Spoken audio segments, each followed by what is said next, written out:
And I'm going to turn it over to Katie from the Hastings Museum. She's going to talk about accessibility and school programs. So take it away, Katie.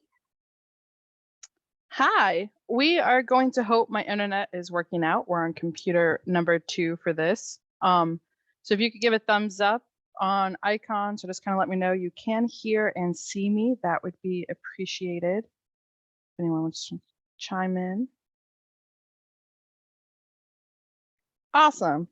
And if you want your camera on, feel free to leave it on. If you prefer it to be off, that's totally fine too. So like Erin said, my name's Katie. I work at the Hastings Museum. I do our educational programs, our volunteers, and then I work in our planetarium as well. So pretty much any public programming the museum does, my hand's in it somehow. We're a small but mighty staff. For today's session, we're going to start off with just some general things that you can do to help make your museum more DEI or more accessible in general, whether it's a program or not. Then we'll focus on specifically on programming and then specifically on your building itself.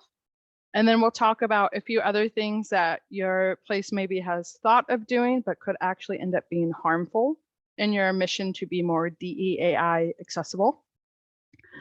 So first things, it's always good that not only are your educators trained on whatever area that you're wanting to better improve on your museum, but that all staff is trained on it, especially whoever is greeting them at the door, who's ever checking in your school groups, who's ever heading up a program.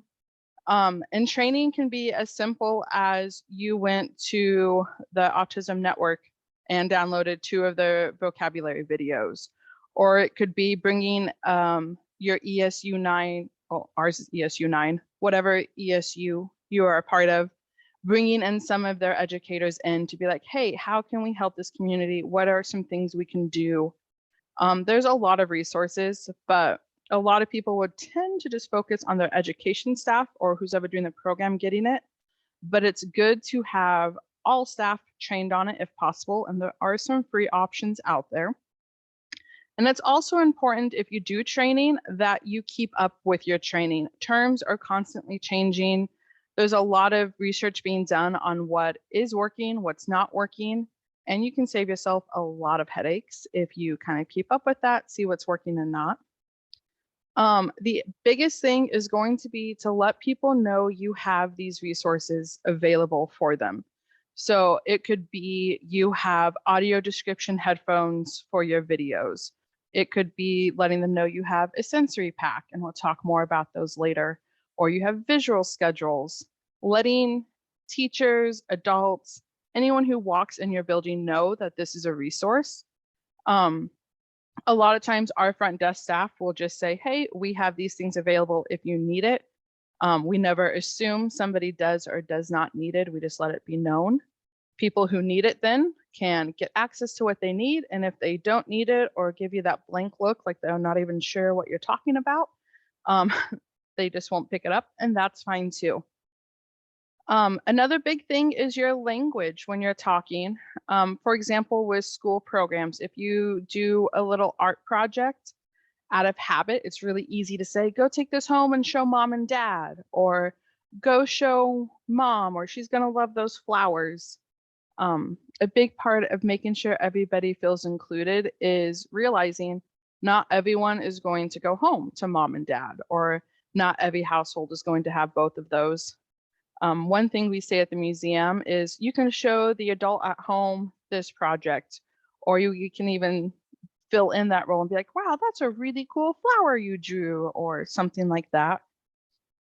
So we're going to move into a little bit on specifically programs, how you can tie in some accessibility things to it and just help all visitors feel a little bit more welcomed. So the first thing I'm going to focus on is more with individuals with autism, or somebody who could benefit from visual schedules and sensory packs. So if you don't know, visual schedules are sometimes called social stories. Social stories is actually a trademarked term, so we cannot say that. I'm going to see, Aaron, do I have control of the meeting? I do. I lied, I do not.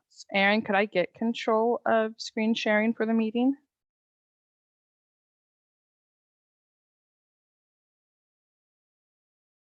I think I just made you co-host, so. You did. All right, Okay. so I'm gonna show you guys our social story, or our social narrative of what people can download. And this is something we put on our website. We have it available to anyone who comes to the museum. The biggest thing I'm going to recommend you do if you would like to create one of these for your space is to always date the last time you updated it, especially as we all were in the forbidden word I'm not going to say, where all of our museums' daily habits changed all the time. We had a lot of things put into place that we needed to warn individuals of. There's going to be plexiglass here, or you're going to be told you have to stay this far apart. Parts of our sensory bags aren't an option. And then as those limitations got removed, we needed to update our story so people knew what was coming in. So I guess I should say, if you don't know what a social story is, they are to prepare an individual to come into your space and basically get a game plan. It can help calm them if they're anxious about what's going to be there. It can prep people to know what are their options there, how are they going to navigate your space, and what's there to help them. We do include just a general slide of how does our story work. So our whole museum is color coded. The main floor is a very bright yellow. Up top is a light blue, and our basement is green. That color coding is on the walls in our exhibit, all the handouts for that floor. So we just carried it on through our story. And this is a story I typed up myself. There's a lot of resources for social stories. If you know me pretty well, you probably know my son actually has autism. So I can write you a social story on anything and everything that you would ever need to know. So if your group would like some help with it, I'd be happy to help. Otherwise, your ESUs sometimes will be willing to come in and also help you write one. So in ours, we also point out our sensory packs. So these are just backpacks people can check out. They're going to have noise canceling headphones, Aaron's Silly Putty. The only reason we really like Aaron's is, one, our schools use that like crazy. And two, it's notorious for not sticking to things. So it's a great slime-like consistency. If you guys remember the putty that you used to put like on newspapers and you would peel it back and see all the imprints on it, it's a very similar consistency to that, but it's not going to ruin your displays. We have stretchy tubes. That's that green thing. It's a great thing that you can just stretch apart and move it however you want to manipulate it. We also have our visual schedules. So inside, it is just a file folder. And we have on one side a map of all of our sensory things, which I'll touch on in a little bit. And it has all of the options you can do in our museum. The important thing to remember when you are doing visual schedules is to try to use a real picture when possible, so they will recognize the space when they get there. Our restrooms, each one looks different, so that is why we went with a generic clip art. And then we put program and lunch in there. That is in case it is a school that is using our visual schedule. Those are some things they might do here. And it works great. The adults can line up everything they're going to do that day. As they do it, they can move it to done, or it can be first we'll have lunch and then you'll go to the restroom, or however they need to use it. Just gives them that option. And then we like to point out we have family restrooms. I'm going to kind of skip over that right now. That will come up more in our building aspects. So when you get to the actual start of our story of what to expect, we start each floor with a general map, so that way they can see everything that is going on. And then we move into each specific space. So for example, our planetarium, we have, depending on the day, I can go into the planetarium, and then it just tells them what to expect. So if you just kind of imagine an individual, I'm sure you all know somebody in your life that likes to know at 11:01, we are doing this to 11:15, and then at 11:16, we're doing this. If you have individuals that come into your museum like that, these are really great. It just lets them know what to expect. One thing we point out on our restrooms, on each floor, let them know how to find them and where to get them. And then let's see, I'm gonna go to, not that one. My slides got slightly out of order here, sorry about that. On one's exhibits that they can touch a little bit more, we try to include that so they know that, yes, we can pull on these, we can open them, we can touch them. So that's just an example of a social narrative or social stories. We make it so a school can edit it. So for example, if they are only going to stay on our main floor, they can just get rid of all the other slides and not worry about everything upstairs, downstairs. They can make it to just what that child is going, or that adult is going to be experiencing. So I'll stop sharing that. So those are something, like I said, we offer that to anyone who comes into our museum. With programs, it's a little bit harder to say this is the exact order we're going to go in. But even if you just give a little, first we're going to go through our gun exhibit, and then we're going to learn about Samuel Alexander, and we'll end with a game. Just something so they can mentally get their headspace where it needs to be. I talked about our sensory maps. I tried getting our dot camera so I could actually show this without doing a whole like, you can see our map, but it wasn't working. So for our sensory maps, we use little icons. If there's sound that will suddenly turn on, if there's lights that suddenly turn on, we also use smell. If you've been here before, you know once you hit the basement, a very sweet cherry smell is going to impact your nose with our Kool-Aid exhibit. It just gives individuals a heads up, like there could be a clicking sound here, or there are buttons you can poke where sound's going to be going off randomly. And then that also allows them to prepare that if a person who's with them knows sudden sounds startle them or can cause anxiety, they know this maybe isn't the exhibit to go to. Another thing we mark on our maps, and this might seem kind of odd, is where we have automatic and manual toilets. The main reason for that automatic flush can be very scary to some people. When they are nervous the whole time, is it going to go off? Is it going to randomly go while I'm on it? So we let them know if you go to this particular restroom, there's a manual toilet. You can use that however you see fit. And that's always a good thing too when you do programs. I'm sure you all do this. When you start, we never assume they know where our drinking fountains are or they know where our restrooms are. So after they sit in, get a little comfortable, we let it be known, here's where our restrooms are, here's where our drinks are. If you need to leave at any point to do what you do at those locations, feel free to do it. If there's times that it's not a great time for them to do it, for example, if you're in a historic home and maybe you know upstairs it's a long way to the restroom, but in 5 minutes you're going to be closer to them, feel free to say, you know, right now we're pretty far from the restrooms, but in about 10 minutes we'll be right by them, and you can check them out then. Another thing to make sure at programs, if you are doing any activity where the individuals have to manipulate anything or look at something, is to make sure it can be done at all heights. So if the person prefers standing, is there a tall surface they can do it on? If a person's in a wheelchair, are they able to do the activity or some aspect of that activity? If you have visuals, everyone knows I love my color coding. Everything is color coded, which is great until a person might be visually impaired or colorblind and cannot see those colors. So do you have an option where they can look at whatever you're looking at and still interpret it? Graphs are probably one of the biggest times that would come in.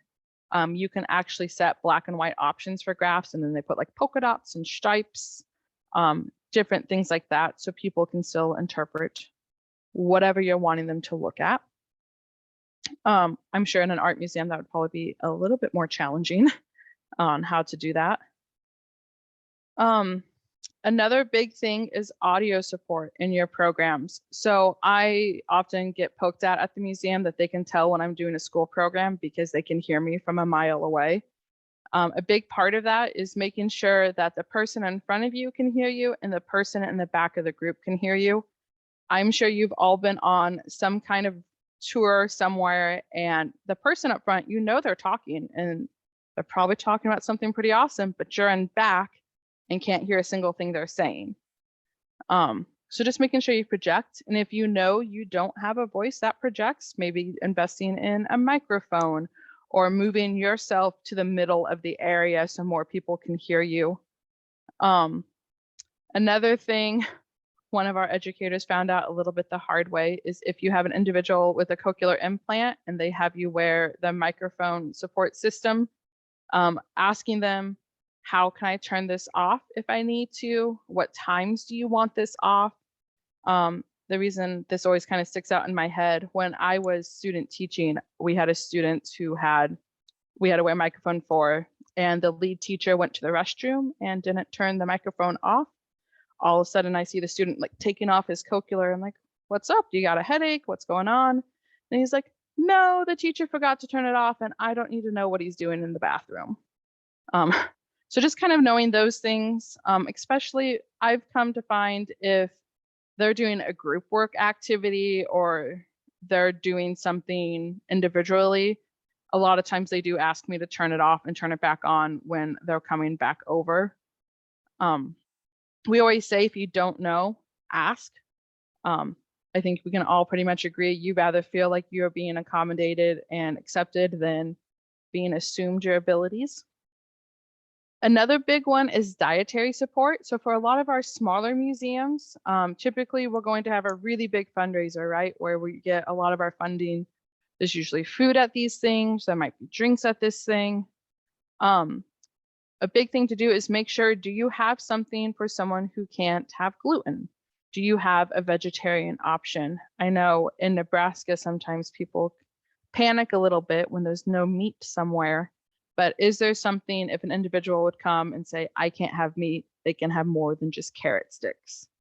And, an entire meal doesn't have to be like all vegan or all vegetarian. It's more of, do you have that option there where they can feel included and not skip out on your entire event because they know you're not going to have food for them?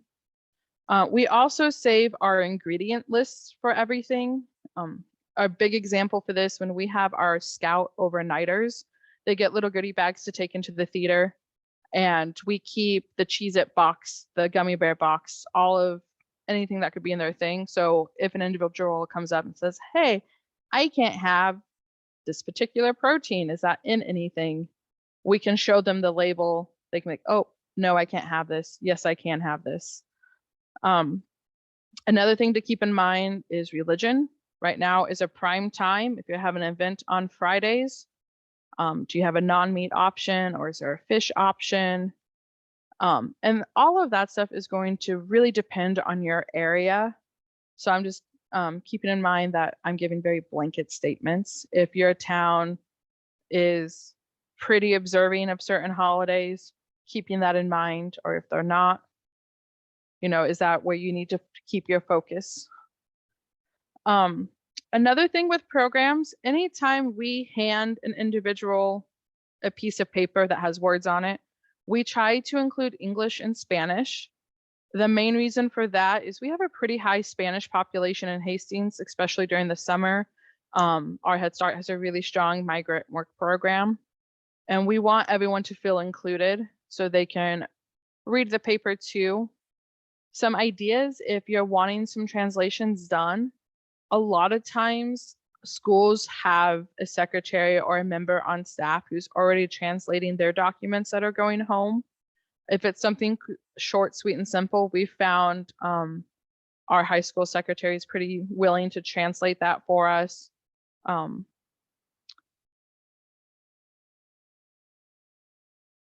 Yeah, and kosher stuff, that is a huge one. We actually have a pretty big Jewish population in town, and I've gone to him many times saying, if I do this specific thing, how does that impact you? And then I've come to find out it didn't really matter how I did it because the kitchen wasn't to par. That's a whole other, but yeah, that's a great thing to keep in mind, is kosher and some of that stuff too. Other Spanish translation, you might have a volunteer on staff who knows how to translate. You might have a community member who's fine translating some small things. And if it's something that's being presented to the person, one thing we try to push forward is Google Translate is good in a pinch, but maybe that's not your advertising. Don't necessarily do your programs, put it to Google Translate and hope for the best. You never know what's going to get tossed around. You might accidentally insult somebody. Find somebody, a human, that can translate if all possible. We're going to move on to some building things. Does anyone have a question what I've talked about so far? I feel like I've just kind of been talking at you for a while. All right, we'll move into buildings. For us, we have signage that is going to vary a few different ways. We have stickers on our floor for individuals who prefer looking down, or looking in someone's eyes isn't their thing, so they rather look down. It will lead them where they need to go, and those fun facts. Individuals who prefer looking down have something to look at, and we find a lot of times people just like looking down to learn when the dodo bird existed, or just random facts like that. It's something we were able to do real easy in-house. Our exhibits guy typed up some quirky things. We pasted them down, and they've stayed just fine. We have all bathrooms, stairs, and elevators clearly marked. In fact, they're probably overly marked. We have giant bright yellow arrows that people can point to the direction they need to get to. We have signs everywhere. We give maps to everyone who comes in, just letting them know where all of our things are. And again, this is something we also try to put in Spanish. You can look up the term bathroom, really easy, put it on a sign, and now they know where the restroom is. An interesting thing we learned during this time, we were actually looking at doing Braille. And when we reached out to our local community, we found out, this was a little bit of our ignorance was showing through, that only about 3% of visually impaired people can actually read Braille. So that might not be the route to go, and instead maybe invest in audio directions or audio signals for where to go. So that was one thing we kind of learned along the way. And another thing is a lot of times museums get in their head that when they are going to make steps forward with DEAI, their entire museum now has to be that way. As you can imagine, that's incredibly costly and not the most feasible. One thing we've done at our museum is made it a priority. Any new exhibit from our nature nooks about 2015 forward that we've done has had English and Spanish.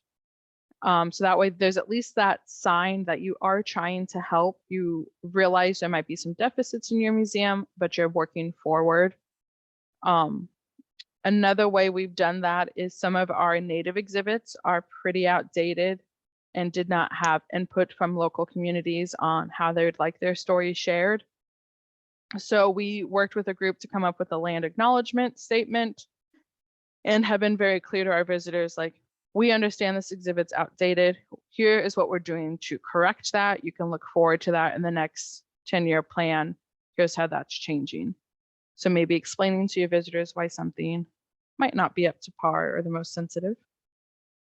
One thing we're lucky enough to have here at the museum is a calm space that doubles as a nursing room. It's an area that they can control pretty much everything from lights. It's away from all of our exhibits, so it's pretty quiet. There's a locked door. They can go in, lock the door, control their environment a little bit more. And we just let everybody know if they need that space, it's there for them. If you don't have a space that they can shut off and like be in their own area, before we had this room, we used to have them just be in the hallway of our planetarium. It's a darker space with a light switch they could control. If you have maybe an office area that's not being used, like a library, or there's this odd corner that every museum tends to have that's just there and no one knows why the building people put it there, you can make that be your space.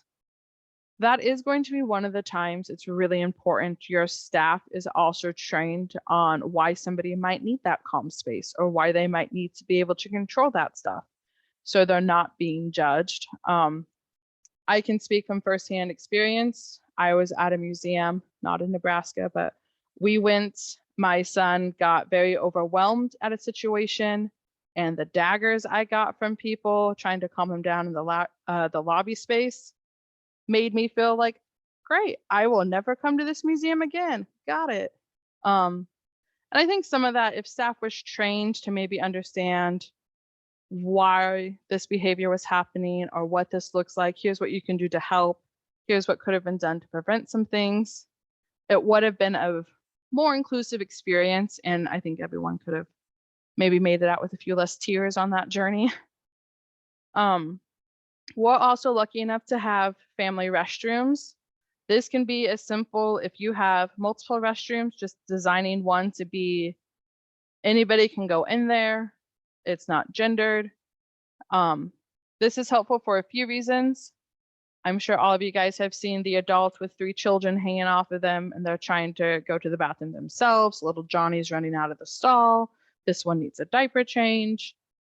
Having a space where they have enough elbow room to handle all of that, where there's maybe a couple of locks the person's going to have to get through before suddenly everybody gets to know mom's going to the bathroom or whatever that situation might be.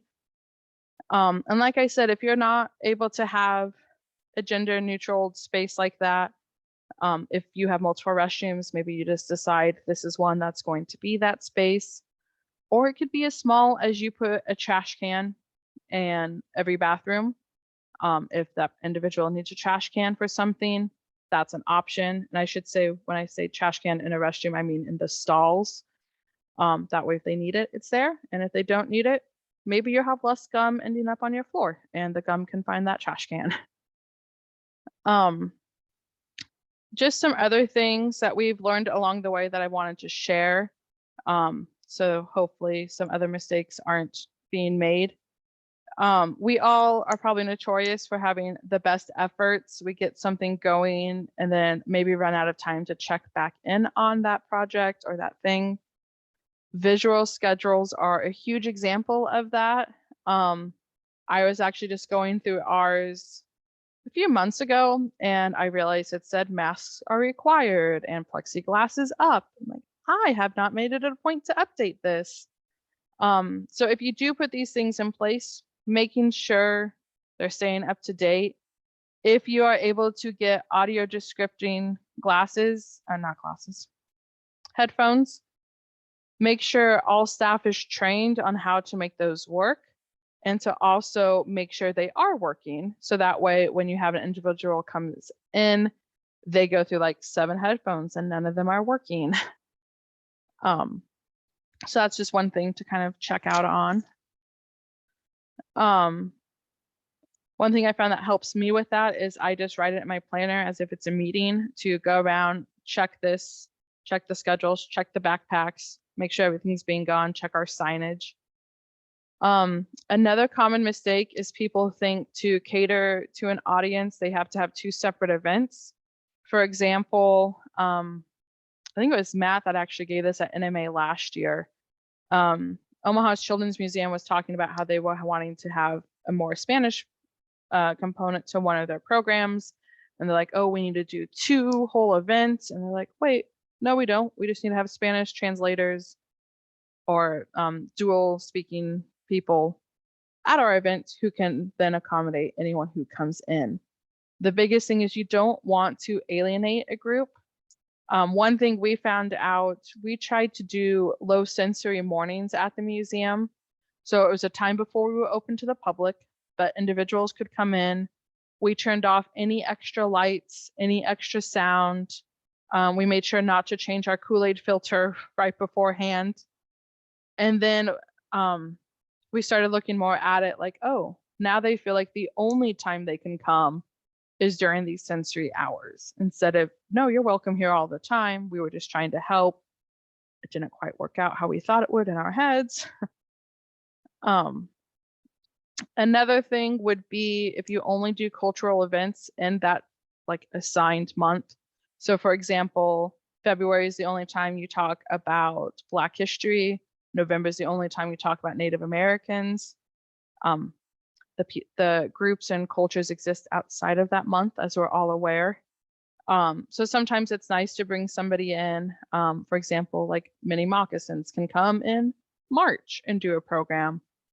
Sometimes I feel like we always look for the reason for why are we bringing this cultural experience in, when it could just be as simple as they're really cool and we want to have them here. Like it doesn't need to tie back to it's Cinco de Mayo or it's such and such month. You can just bring them in. And I think a big thing too is also acknowledging that there's going to be some things you're just not aware of. For example, when we were working on making our sensory maps, at that point, my son was of age. He could come to the museum and tell me what areas were bothering him, what areas he thinks might impact other people, specifically with autism or maybe just in general. And he actually asked us to bring in other people, which was kind of a good point to make. Like obviously one person with something impacting them isn't going to represent the entire community. So we had a few different families come in, have their kids come in, have adults come in, and just tell us some areas that might be of concern. We were super open with them and just said, we're new to this. We don't know what might be something we need to warn a visitor about. Can you help us out? Same thing with language. We reached out to a bunch of people saying, we want to add Spanish. None of our staff knows Spanish. What can we do? And just being really open. Like, I don't think anyone's going to expect you to know everything about everything. And just admitting where you have some of your downfalls can be really helpful for that. There are some grants out there. We have Sunnyside here that did all of our audio things. So one thing to keep in mind is a lot of your resources can impact a lot of different groups of cultural identities. For example, I wanted to get noise canceling headphones. I couldn't find, I was very pigeonholed trying to find like a very specific grant for noise canceling headphones. And then our director at the time was like, hey, what about Sunnyside, who does a lot with hearing impaired? Like, didn't even think of that. And so they were able to help donate for that since it was a hearing issue.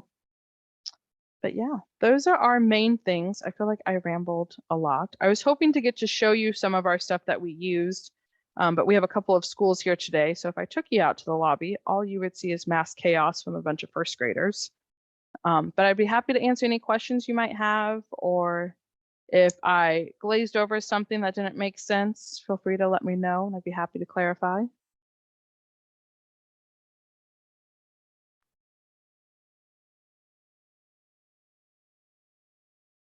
Or if anyone wants to share something you found maybe in your museum that works pretty well. You must have just covered everything because I don't see anything. I know. I'm just so fabulous You're that just I good. did You're a just stellar great. job. It can be pretty overwhelming. I would say my biggest advice to people would be to pick 2 or 3 groups that you really want to focus on. For ours, it was Spanish, elderly, making sure we're not only ADA accessible, but like glaringly ADA accessible. Just because our door is 36 inches, does that really mean that's enough for you to maneuver? And we full on had staff in wheelchair. Can you easily get through here with an inexperienced pusher, or if you just maybe got your wheelchair? Yeah. That was going to be my question is if you could do 1 or 2 things, what would you do? Yeah. Our biggest one was Spanish, and that did come from, we have a very large Spanish population who really wants to be a part of our community, does outstanding programming, and we wanted to make sure that they felt welcomed when they come to the museum. And honestly, that was probably one of the easiest lists. It was printing out some signs in Spanish. Our first ones weren't as pretty as our exhibit labels, the ones that we were just kind of like putting a Band-Aid on until we could fix it, but they were able to see our effort was there. Sometimes you can even just have somebody come in and read your signs in Spanish and then offer a QR code they can scan, and then at least the audio description then is there in Spanish in case maybe they hear Spanish but can't write or see it. Tammy? Do you have any thing for deaf people completely? They don't have any implants, don't have any of that. So that, what do you do in that situation as a choice? Yeah, it's like, I have some cards here. It's like, here's my cards. Maybe you could go down through. I was like, I don't do sign language, that way. So it wasn't a choice. Yeah, that one is really hard. That is actually the one that we are currently really trying to navigate more. We're working with our local ESU to see if maybe on some of our tours we could say we will have a language interpreter here on this tour if that is of use to you. But then it's also hard finding out, like, do we reserve 10 spots for people who might need this? Or that is one area we're really struggling with on staff. We have learned some of the basic signs like toilet, thanks for coming. So I can at least do that. I luck out. I can Spinger. I can't talk, but I can finger spell. As long as you have the patience to work with me and my dyslexia, we'll eventually spell the word that you're looking. But that is definitely a harder one. Yes. Yeah, and the person come in and try to describe that at the museum, what they're seeing to them was like, and I had some other people here at the same time, so I couldn't divert just to talk right in front of that person. But it was like browse and do, and it's like, so I grabbed out my scavenger hunt cards, which kind of is their description of where they're going to go around in, and then they could see that.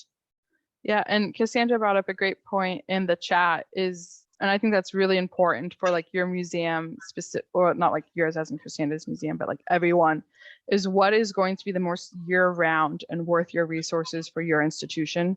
In our case, school programs are ridiculously popular, crazy here. So that's what we started with. We made sure that it all had Spanish. Our nature nook, kids of all ages go in there. So that was important to get that translated right away for us. But handicap accessibility is something that can be done all year and really get going. I do want to make it known, a lot of times people assume, like if you've been to our museum, it's 3 floors and it's really impressive and not to toot our own horns, it's massive. My budget for doing all of this is literally $200 or less a year. Thankfully, we have updated that a lot. And I should also include in that does not include our ADA. Our ADA, that's a whole separate line item. But a lot of these things can be done in-house. Yeah, the School of Deaf in Omaha is great. I did not know they could do it for anywhere, send out that list. We will definitely have to check into that for ourselves. So don't mind, I'm just gonna pen. I'm like backwards in my desk and suddenly can't find anything. Just gonna jot that note down for myself.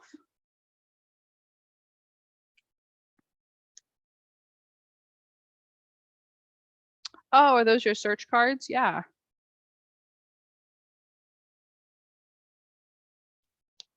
Yeah, we had an interpreter on our foundation for the longest time, and then we didn't realize how much of that, or we realized she was a huge asset, but when she left, we felt that a little bit harder than we thought we might. Any other questions or concerns or comments? Everyone just eager to go back to work and go play in the snow if you got some? We still have plenty of that. We had a Another half surprise an inch snow last this night morning. again. Yeah. All right. Well, if there's nothing else, like I said, feel free to reach out to me at any time. I can drop my stuff in the chat real quick. I would be happy to talk your ear off on anything along this matter. It is definitely a help where you can type of situation.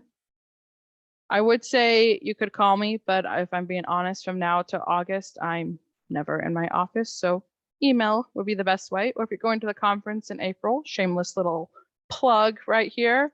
I'd be happy to talk to you there and we can see what we can do. Oh, and I can't even spell the town I live in. So that should be City of Hastings. I'm just gonna change my town name. Yeah, otherwise, I guess you can go enjoy the rest of your Friday. It is Friday. Yep. Yes, it is Friday. Real quick, so the next monthly musings is March 24th, and it will actually be a preview of the conference. So if you want to get an idea of kind of some of the sessions that we're going to have, it's March 24th. It's wrong on the website. I have to get Karen to change that. So just a real quick plug. So if you've gotten your card in the mail, we encourage everybody to register early, especially if you stay overnight. The hotel is only holding our block of rooms until March 17th, which is actually a month before the conference. So if you're going to be staying in Columbus and you want to stay at the hotel that the conference is at, you need to get your registrations in early. There you go. Tammy's got it right there with her. I'm my own volunteer today, so I'm not at my desk.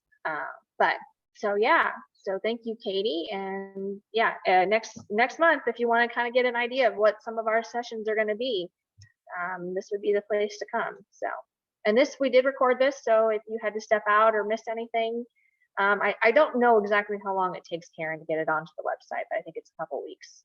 But this will be on the website, so if you want to go back and catch something that Katie said. So, well, again, if nothing else, enjoy your Friday and whatever you have planned for today. So, thanks everybody.